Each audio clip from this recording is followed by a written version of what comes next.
Merhaba sevgili öğrenciler. Bugün sizinle birlikte fen bilgisi 2. sınıfa fen bilgisi çalışacağız. Bugünkü konumuz 2. bölümden 1. ders maddenin değişimleri bahsediyoruz. Maddenin değişimleri. Burada maddenin değişimleri 1. derste suyun durumu nasıl değişir? Suyun durumu nasıl değişir? Su durumları vardır. Üç durumları nedir? Su, katı, sıvı ve gaz olur. Su nasıl olur? Katı, sıvı ve gaz olur. Yani bak burada su 3 durumu vardı. 3 durumları nedir? Burada işaret ettim. Katı, sıvı ve gaz. Katı, sıvı ve gaz. Yanımda vardır. Burada su nasıldır? Katıdır. Yani buz tuttu. Buzdolapta koydum. Soğukluk nedeniyle ne oldu? Buz tuttu. Yani hangi haldedir su? Burada katıdır. Burada başka bir suyum vardı. Bu sıvıdır. Sıvıdır. Nasıl bir halde? Sıvı. Hem de gazı vardır. Sonra onun resmini çiziyorum. Şimdi su, katı, sıvı veya gaz olur. Katı suyu buz veya kar denir. Yani katı suyu nasıldır? Katı su ya buzdur ya kardır. Su gaz olduğu zaman ona su buharı denir. Gaz olduğu zaman su buharı denir. Bu resimde yer altında çıkan yüksek ısı suyun bir durumdan diğer bir duruma dönüşmesine neden olur. Eğer resme baksanız sayfa 115'te. Evet. Şimdi burada suyun 3 durumları belirttik nedir? Katı, sıvı ve gaz olur. Bir sorumuz var. Suyun durumunu değiştiren faktörler nelerdir? Suyun durumunu değiştiren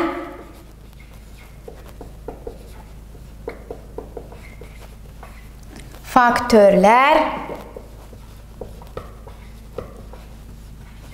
nelerdir?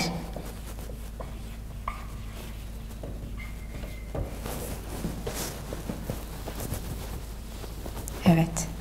Faktörler nelerdir?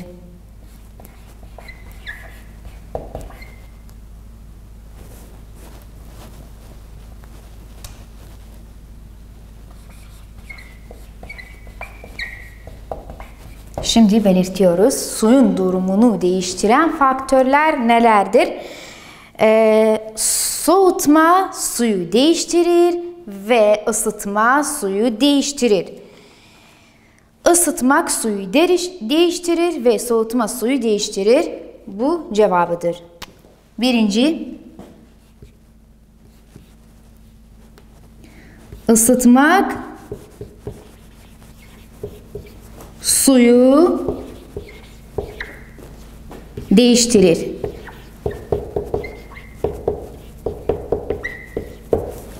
Isıtmak suyu değiştirir.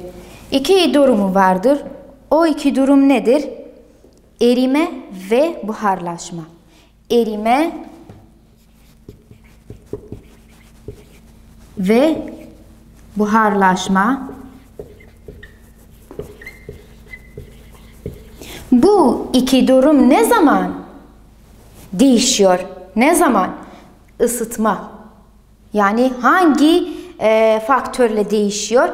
Isıtmak. Isıtmak nedeniyle suyun durumu değişir. Ama nasıl? Erime ve buharlaşma. Erime durumunda yani buharlaşma durumu değişiyor. Evet. Isıtmak suyu değiştirir. Isıtmak suyu bir durumdan diğer bir duruma değiştirir. Buz katı halinde olur. Buz katı halinde olan sudur. Buz ısıtıldığı zaman sıvı olarak durumu değiştirir. Mesela bu buz. Bu buz nasıl eriyor? Nasıl su olur? Nasıl böyle sıvı olur? Buzu bir yerde koyalım. Birkaç dakikadan yani bir saatten sonra geliyorum. Bakıyorum buz yavaş yavaş eriyor. Katıdan sıvıya değişiyor. Katıdan sıvıya değişiyor. Buna diyorlar erime. Buna diyorlar ne? Erime. Katıdan sıvıya değişme işlemine erime denir. Katıdan sıvıya değişme işlemine erime denir. Bu durum hangi faktöre ihtiyacı vardı? Hangi faktör? Isıtmak. Isıtmaya, sıcaklığa ihtiyacı vardır. Yani sıcaklık nedeniyle buz eriyor. Katıdan sıvıya değişiyor. Bu erimedir. Hatta resimde eğer baksanız sayfa 116'da aynen buz eridi. Nasıl oldu? Sıvı oldu. Sıcaklık nedeniyle. Isıtmak nedeniyle böyle oldu. Suyu derecesi çok yükselirse kaynama başlar. Su kaynıyor. Eğer suyun derecesi yükselirse. Evet. Yani su buharına dönüşür ve gaz olur. Hatta resimde eğer baksanız sayfa 117'de bu demlik var. Demlik ateş üzerinde ve kaynıyor ve buhar çıkıyor. Sudan ne çıkıyor? Buhar çıkıyor. Yani sıvıdan gaza değişme işlemidir. Sıvıdan gaza değişme işlemine ne diyorlar? Buharlaşma. Hatta burada ben şimdi resmini çiziyorum. Burada bir çaydanlık var.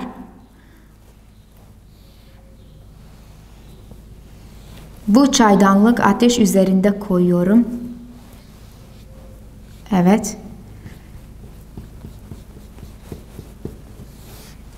Ateş üzerinde koyduk ve bu su kaynatır. Suyu kaynatır bu ateş ve ne çıkıyor? Buhar çıkıyor. Yani bak sıvıdan gaza değişti. Sıvıdan gaza değişti. Bu olaya ne diyorlar? Buharlaşma. Yani bu nedir? Buharlaşma. Yani bu su nasıl buharlaştı? Hangi faktörün nedeniyle böyle buharlaştı? Isıtmak nedeniyle, ısıtmak, sıcaklık nedeniyle böyle sıvıdan gaza değişti. Buna diyorlar buharlaşma. Yani şimdi birinci faktör nedir? Suyun durumunu değiştiriyor.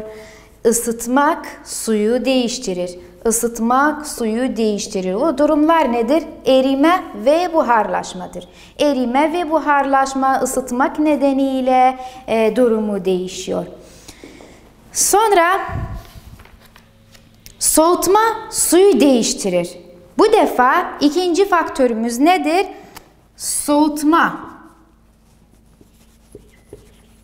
Soğutma suyu değiştirir.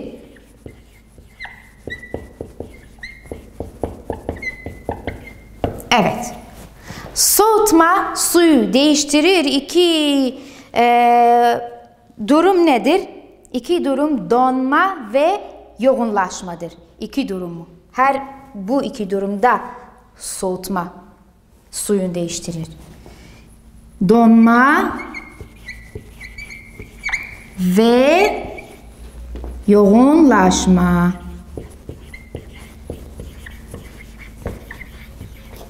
Evet. Şimdi donmayı bahsediyor. Su nasıl donar? Soğutmada suyu durumunu değiştirir. Su çok soğuyunca ne olur? Donar. Çok soğuyunca donar. Ben dediğim gibi istersen siz de yapabilirsiniz evde. Böyle suyu buzdolapta yukarıdaki kısmında koyun.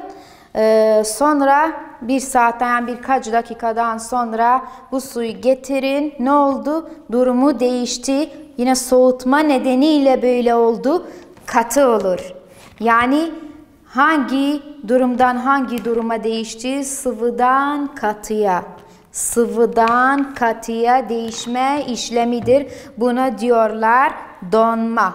Donma işlemi nasıldır? Sıvının katı haline değişme işlemidir.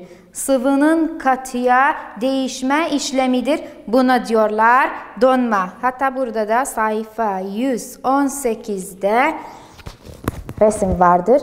Bu deniz içinde nasıl budak dondu. Yine soğukluk nedeniyle. Evet.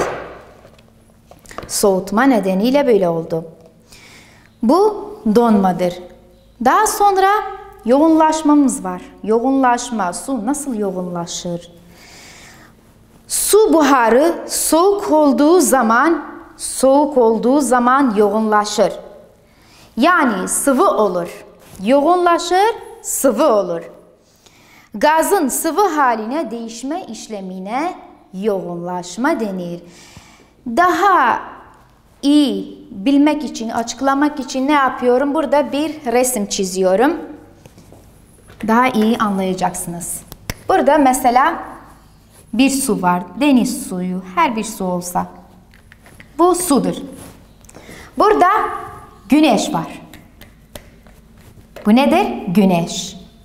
Çünkü güneş sıcaktır, suyu ısıtır. Güneş geliyor, suya vurur, suyu ısıtır, sıcak eder. Suyu ısıttığı zaman bu su ne olur? Buharlaşır. Buharlaşır, gökyüzüne çıkıyor. Su buharlaşır, ısıtmak nedeniyle böyle buharlaştır. Buharlaşır ve gökyüzüne geçiyor. Ne oluşur? Bulut oluşuyor. Bak, bulut oluşmuş. Bu bulut yoğunlaşır, soğuk olur. Soğuk olmaya başlar, yoğunlaşır. Yoğunlaştığı zaman ne olur? Ne aşağıya iner? Bu nedir? Yağmur. Yağmur yağıyor. Yani bak, gazdan sıvıya değişti. Önce ne oldu? Önce gaz idi ama daha sonra ne oldu? Sıvı oldu. Yani bak, sıcaklık nedeniyle ne oldu? Su buharlaştı. Daha sonra gökyüzüne çıktı. Orada bulut oluşmuş ve bulut yoğunlaştı. Yani soğuk oldu. Sonra su oldu. Bu olay diyorlar ne? Gazdan sıvıya değişme işlemidir. Buna diyorlar yoğunlaşma. Yani yoğunlaşma hangi faktörle böyle durumu değişiyor? Hangi faktörle? Soğutma nedeniyle. Çünkü burada bulutlar soğuk oldu. Soğuk oldu ve su oldu. Yani suyun hali nasıl oldu? Sıvı. Gazdan sıvıya değişme işlemidir. Yoğunlaşma nedir? Gazdan sıvıya değişme işlemidir. Bunu unutmayalım. Tekrar ediyorum. Soğutma, suyun durumunu değiştiren faktörler nedir? Önce ısıtmak suyu değiştiriyor ve iki durumları nedir? Erime ve buharlaşma. Isıtmak nedeniyle durumu değişir. İkinci faktör soğutma suyu değiştirir. Soğutmak suyu değiştirir. Donma ve yoğunlaşma. Donma ve yoğunlaşma. Donma nedir? Donma sıvıdan katıya değişme işlemidir. Sıvıdan katıya değişme işlemidir. Sonra yoğunlaşma nedir? Yoğunlaşma gazdan sıvıya değişme işlemidir. Gazdan sıvıya değişme işlemidir. Evet. Suyun üç durumları nedir? Unutmayalım. Suyun üç durumları nedir? Katı, sıvı, gaz olur. Katı, sıvı ve gaz olur. İkinci derse geçiyorum. İkinci ders nedir? Şimdi açıklıyorum.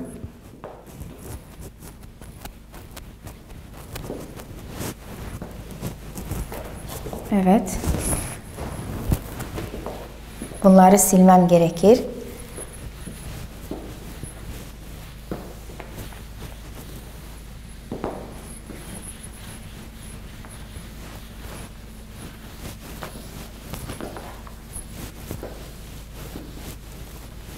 İkinci dersimiz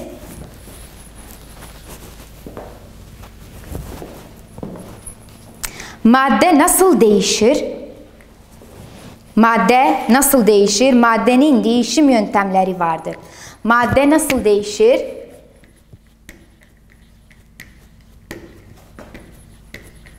Nasıl değişir?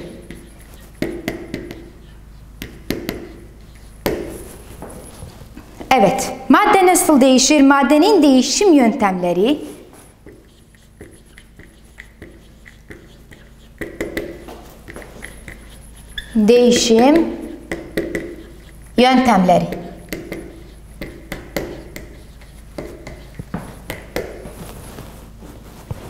Maddenin değişim yöntemleri, madde değişik yöntemlerle değişmesi mümkündür. Bu karışımda madde nasıl değişti? Sayfa 121'e baksanız pizza vardır. Üzerinde çeşitli karışım vardır. Çeşitli yemek ya da sebze vardır. Bu bir karışımdır. Yani şeklini hem değişmiş. Maddenin değişim yöntemleridir. Maddenin değişim yöntemleri, birinci yöntem mesela burada birkaç yönteme işaret etmiş. Kesmek ve şekil değiştirmektir. Kesmek ve şekil değiştirmek. Kesmek ve şekil değiştirmek.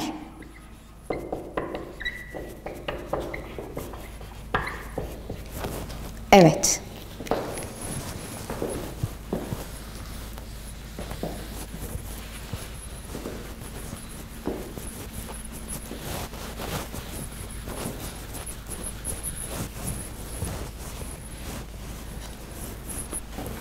Kesmek ve şekil değiştirmek. Kesmek maddenin şeklini değiştirecek bir yöntemdir. Şeklini değiştirecek bir yöntemdir. Burada ekmeği küçük dilimlere kestiğimiz zaman dilimlerin şekli bütün ekmeğin şeklinden farklı olur. Sayfa 122'de eğer baksanız ekmeğin şeklini nasıl değişti dilimleri. Çünkü dilimledik, nasıl şeklini değişti. Ben burada bir deneme yapıyorum. Mesela yanımda bir kağıt vardı. Önce kağıt şekli nasıldır? Dikdörtgendir. Bu kağıdı böyle yırtıyorum. Bak, yırttığım zaman şeklini değişti. Kendisi gibi kalmadı. Şeklini değişmiş. Yani kesmek ve şekil değiştirmek nasıldır? Böyle şimdi ben yaptım. Böyle nesneler şeklini değişiyor. Kesmek yoluyla. Ya da bükmek nasıldır? Mesela ben bu kağıdı büküyorum böyle. Büküyorum. Üçgen yapabilirim böyle. Dörtgen yapabilirim. Her bir şekil ne istiyorsam şöyle yaparım. Yani bu bak şeklini değişti. Şeklini değiştirdi. Bükmek yoluyla böyle olabilir. Hem de hamur burada başka bir yöntemdir aynı bükmek. Hamurun şekli değiştir. Ama her hamur kalacak. Sonuçta her hamur kalacak. Ben bu kağıtları hepsini parçaladım ama sonuçta her kağıt kaldı. Başka bir madde olmamış. Yani kalem olmamış, silgi olmamış. Tamamen değişmedi. Sadece şeklini değişti. Evet. Bu kesmek ve şekil değiştirmektir. Şimdi başka bir yöntem vardır. O da maddeyi karıştırmak. Maddeyi karıştırmak. Nasıl? Maddeyi karıştırmak nasıl olur? Burada yazıyorum. Maddeyi karıştırmak.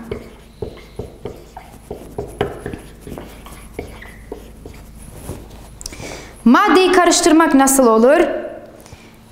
Evet, değişik maddeleri birbiriyle koyduğumuz zaman bir karışım elde ederiz. Değişik maddeleri birbiriyle koyduğumuz zaman ne olur? Bir karışım elde ederiz. Mesela ben yanımda birkaç karışım maddeler vardır. Hepsini karıştırdım. Burada kalem vardır, bu naylon var, mendil var veya parça kağıtlar vardır. Hepsini birbirlerine karıştırdım. Bak ne oldu? Bir karışım oldu. Bir karışım oldu. Karışım nedir?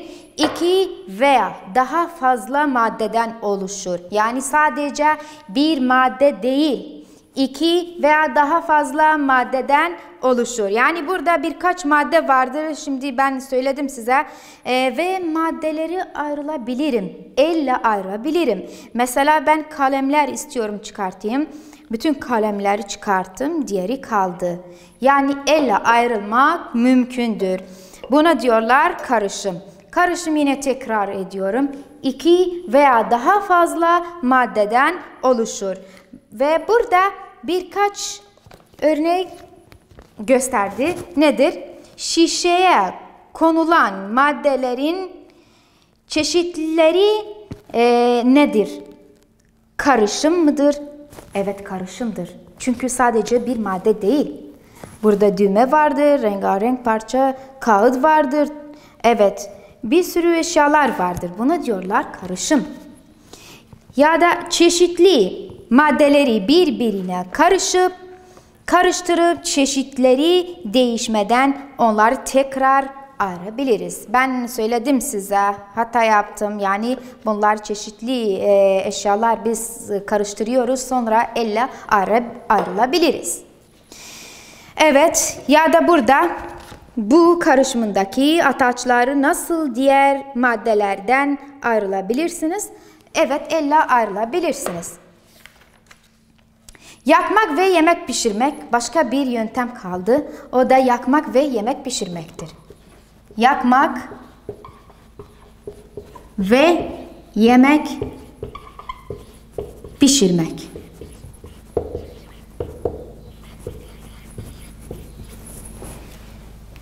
Yakmak ve yemek pişirmek nasıldır? O da maddenin değişiyor. Maddenin bazı değişimleri eski haline dönmesi mümkün değil. Eski haline dönmesi imkansızdır. Ateş ve yüksek sıcaklık derecesi maddelerin bu çeşit değişmesine neden olur. Mesela yakmak, bir ağaç kül olur. Bir ağaç yaktığında nasıl olur? Kül olur. Ama eski haline asla dönmez. Yakmak bir ağacı kül, gaz ve duman değiştirir. Kül, gaz ve dumanı tekrar ağaç dönmek imkansızdır. Burada eğer resme baksanız sayfa 124'te ağacı yakıyorlar ve ne olur? Kül olur, hem de duman oluyor ama eski haline asla dönmez. Ya da yumurtayı pişirmek. Yumurta önce nasıldır? Yumurta pişirmeden kabuğu serttir, içindeki sıvıdır. Ama ne zaman haşlandın ya da kızartın, o zaman tamamen değişiyor. Hem de kokusu değişiyor ve eski haline dönmez. Evet. Burada bir cisim kestiğimiz zaman nesi değişir? Bunu tekrar ediyorum. Nesi değişir? Sadece şeklini değişiyor. Bu kağıtlar gibi, yaptığım gibi şeklini değişiyor kesmek yoluyla. İkincisi, çeşitli maddeleri birbirine kattığımız zaman ne elde ederiz? Birbirine kattığımız zaman karışım elde ederiz. Ne elde ederiz? Karışım. Karışım nedir?